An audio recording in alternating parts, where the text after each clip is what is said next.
Assalamualaikum warahmatullahi, teman-teman yang dirahmati Allah. La ahsan. Kuliah 10 minit saja. Saya nak bagi tahu satu perkara yang penting. Mengapa kita kena hargai negara Malaysia ni? Ginilah, betul. Kadang-kadang orang kata, Ustaz Muhib, kan awak kata Malaysia adalah masalah orang jual arak, maksiat, orang yang buat bid'ah. Betul. Tapi sebenarnya ada satu benda yang baik kat Malaysia ni, adalah kita masih ada ruang untuk bersuara. Ada prinsip keadilan. Sahabat, minta tolong dengar betul-betul. Ni 10 minit je. 10 minit. Tahu tak, saya terus terang cakap, kalau berbanding dengan negara seperti Syria, Mesir, kalau kita tengok keadaan negara, hatta di Syria, tuan-tuan rahmati Allah, di Syria, awak nak simpan janggut macam ni, mengikut sunnah Rasulullah SAW, italatul lihya wa hafuz syarib. Sunnah Rasulullah SAW yang paling kita nak zahirkan, iaitu panjangkan jebing dan nipiskan misai. Perkara ini kita tak boleh nak zahirkan, ya, menjadi satu tuduhan. Awak simpan janggut dan nipiskan misai, satu tuduhan yang besar di negara seperti Syria ataupun Mesir. Tapi alhamdulillah tuan-tuan, di Malaysia kita masih ada ruang untuk menzahirkan sunnah Rasulullah sallallahu alaihi wasallam. Kita masih ada ruang untuk menegur pemimpin. Kita masih ada peluang untuk menjumpa orang yang sayang agama Allah. Quran, alhamdulillah, orang tak boleh pertikai. Di Malaysia, orang tak boleh pertikai Quran. Mungkin masyarakat kita masih tak faham lagi prinsip ittiba'us sunnah. Masyarakat kita alhamdulillah dah mula sedar. Tapi wallahi teman-teman, insya-Allah di Malaysia kita ada ruang. Cuma kita kena guna kebijaksanaan dan mau'izah, al-hikmah. Ud'u ila sabili rabbika bil hikmati wal mau'izati al-hasanah wajadilhum billati hi ahsan. Kita boleh insya-Allah sampaikan dakwah dengan bijaksana, mau'izah, guna hikmah, mau'izah yang baik, wajadilhum billati hi ahsan. Kita boleh berdebat dengan cara baik. Betul, ahli bid'ah ramai. Orang yang menyokong ajaran sesat ramai. Orang yang masih tak faham bahawasanya tidak ada sebarang fahaman Wahabi. Tak ada. Tak ada. Wahabi ni sebenarnya sampai sekarang kalau awak tanya dia, apa itu Wahabi? Tak tahu nak cakap apa. Apa-apa pun, kita insya-Allah di Malaysia ada ruang untuk berdakwah.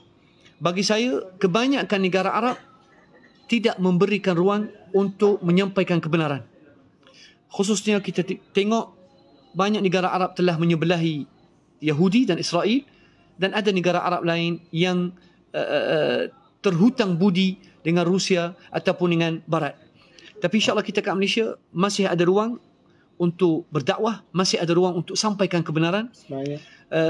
Salat, ada tempat-tempat yang kita insya-Allah boleh, saya tahu tempat-tempat yang umat Islam boleh dirikan salat rapat, dimaafkan dan ditutup mata sebelah. Kadang-kala pihak berkuasa dia tahu kita sembahyang rapat, tapi dia tak kacau. Sebab dia tak kacau sebab dia kesian kat kita. Jadi insya-Allah jangan putus asa, jangan sedih. Insya-Allah bagi saya Malaysia antara negara yang lebih baik daripada kebanyakan negara Islam yang lain. Malaysia lebih baik daripada kebanyakan negara Islam yang lain. Saya cakap secara ikhlas daripada hati. Kerana bagi saya, kalau negara Arab yang lain, keadaan makin teruk. Kita kat Malaysia alhamdulillah masih ada ruang untuk menjaga. Kita kat Malaysia masih ada ruang, walaupun kita ditekan dengan suasana. Tahu tak teman-teman, ni bukan nak puji, tak puji siapa-siapa, tapi kita kat Malaysia ni, harga minyak tidak melambung seperti negara lain. Walaupun walaupun subsidi telah diangkat, kalau macam kita kat Malaysia, harga minyak subsidi telah diangkat. Tapi kalau berbanding dengan negara Eropah sendiri, harga minyak mereka sangat tinggi. Sebenarnya kita belum tengok keadaan masyarakat yang duduk di negara luar. Kalau kita tengok dan kita tanya, maka kita akan rasa kita boleh kena bersyukur banyak, sangat. Ulama yang menegak sunnah ada, tapi mereka tak nak menonjol. Ulama yang menegur sultan ada, tapi mereka tak nak menonjol. Ulama yang menegakkan Al-Quran dan Sunnah mengikut fahaman sahabat, insya-Allah ada. Dan mungkin kita sakit hati kerana masalah jualan arak, tapi alhamdulillah saya boleh bersuara. Saya boleh bersuara. Tuan, negara Arab tak boleh bersuara. Negara Arab tak boleh langsung tegur pemimpin. Ta'assub kepada pemimpin sangat teruk. Munafik ramai di negara Arab, munafik lagi ramai. Kat Malaysia ni, alhamdulillah, rakyat akan menerima teguran. Bahkan pemimpin akan patuh kepada kehendak rakyat. Yang ni kita tak nampak negara lain. Mudah-mudahan Allah Subhanahu Wa Taala selamatkan Malaysia, dan mudah-mudahan Allah Subhanahu Wa Taala sentiasa memeliharakan negara ini daripada segala fitnah. Allahumma rfa'anna, Allahumma inna na'udhu bika min kulli fitnatin, Allahumma inna na'udhu bika minal fitan ma zahara minha wa ma batan. Ya Allah, kami memohon perlindunganmu daripada segala fitnah, sama ada zahir ataupun batin. Ya, kita telah masuk satu zaman fitnah dahsyat ketika berlaku pandemik, tapi saya rasa ramai orang telah sedar bahawasanya pandemik ni satu permainan barat, tapi mereka tak boleh buat apa. Kalau kita di Malaysia nak melawan barat, mereka akan jahannamkan kita. Wala haula wala quwata illa billah. Tak apalah, kita bersyukur. Kita cubalah betulkan niat, kita betulkan ikhlas, kita jaga sunnah Rasulullah sallallahu alaihi wasallam. Ada orang kita yang masih menegakkan sunnah Rasulullah mengikut fahaman sahabat, dan insya-Allah teman-teman, satu ayat awak dengar ni, Allah Subhanahu Wa Taala telah memuji orang yang ikut Rasulullah. Ayat kalau tak silap ayat 157 surah Al-A'raf. Alladzina yattabi'una ar-rasula an-nabiyya al-ummiyya alladhi yajidunahu maktuban 'indahum في التوراة والإنجيل يأمرهم بالمعروف وينهاهم عن المنكر ويحل لهم الطيبات ويحرم عليهم الخبائث ويضع عنهم إصرهم والأغلال التي كانت عليهم فالذين آمنوا به وعزروه ونصروه واتبعوا النور الذي أنزل معه أولئك هم المفلحون. الذين يتبعون الرسول النبي الأمي.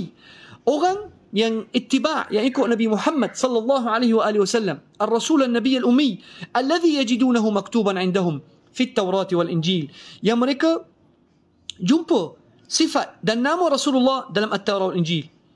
Antara sifat Rasulullah, ya'muruhum bil ma'ruf wa yanhahum 'anil munkar, mengajak, memerintah mereka buat baik, mencegah kemungkaran. Wa yuhillu lahum at-tayyibat. Rasulullah sallallahu alaihi wasallam sebagai sumber syariat, Rasulullah yang menghalalkan makanan halal dan mengharamkan perkara yang haram. Wa yad'u 'anhum israhum wal aghlal allati kanat 'alaihim. Dan Nabi Muhammad sallallahu alaihi wasallam yang membuang segala bebanan yang ada pada orang Kristian dan Nasara dulu. Syariat orang Kristian dan Yahudi tuan dulu susah, sangat susah, tapi Islam datang dengan syariat Nabi Muhammad sallallahu alaihi wasallam datang dalam ajaran yang memudahkan manusia. Wallahi tuan, dulu kalau Bani Israel melakukan satu dosa, kalau mereka nak minta pengampunan Allah, Nabi Musa kata kena bunuh diri. Wa idh qala Musa liqaumihi